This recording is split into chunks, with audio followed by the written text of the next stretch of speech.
ঢাকা বিশ্ববিদ্যালয়ের সমিত চাকমা ছাত্র শিবির নেকার পদত্যাগ। কান ধরে ওঠাবস করানো দুটি ভিডিও ছড়ানোর পর পদত্যাগের সিদ্ধান্ত জানালেন সমিত চাকমা।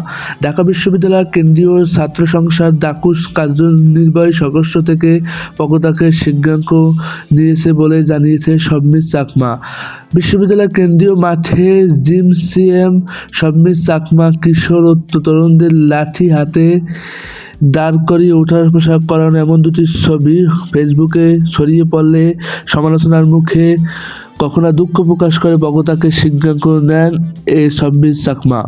আজ সোমবার দুপুরে ফেসবুকের নিজের ভেরিফাইড পেজে এমন সিদ্ধান্ত জানান সমিত চাকমা। তিনি ইসলামিক ছাত্র শিবির প্যানেল থেকে ডাকুস নির্বাচনে করে সদস্য নির্বাচিত হন। গতকাল রোববার বিশ্ববিদ্যালয়ের কেন্দ্রীয় মাঠে খেলতে আসা বেশ কয়েকজন কিশোর এবং তরুণকে কান ধরিয়ে উঠবাস করানো ছবি সোশ্যাল মিডিয়ায় ছড়িয়ে পড়লে সমালোচনার মুখে পদত্যাগের কথা জানান নিজের ফেসবুক আইডিতে সমিত চাকমা। এই ভিডিও ছড়িয়ে পড়ার পর সমিত চাকমা ফেসবুকে লেখেন, ঢাকা বিশ্ববিদ্যালয়ের শারীরিক এবং শিক্ষাকেন্দ্রের মাঠটি শুধু বিশ্ববিদ্যালয়ের শিক্ষার্থীদের জন্য। দীর্ঘদিন ধরে বহির্গতদের অবাধ অনুপ্রবেশে এটি গুরুতর নিরাপদ সংকটের রূপ নিয়েছিল। বহির্গতদের ব্যক্তিদের দ্বারা প্রায় নারী শিক্ষার্থীদের হেনস্থা ঘটনা ঘটে।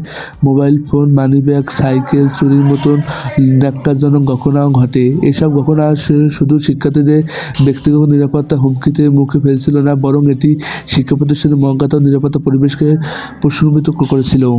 আর পদত্যাগের কথা উঠিয়ে সমিত চাকমা বলেন, এই সিদ্ধান্ত আমার ব্যক্তিগত সিদ্ধান্ত, কারো প্রতি ক্ষুদ্র বা অভিমানবশত নয়। আমি মনে করি শিক্ষার্থীদের যে প্রত্যাশা নিয়ে আমাকে প্রতিনিধি হিসেবে বেছে নিয়েছিল, আমি সেই প্রত্যাশা পূর্ণ করতে সক্ষম হইনি।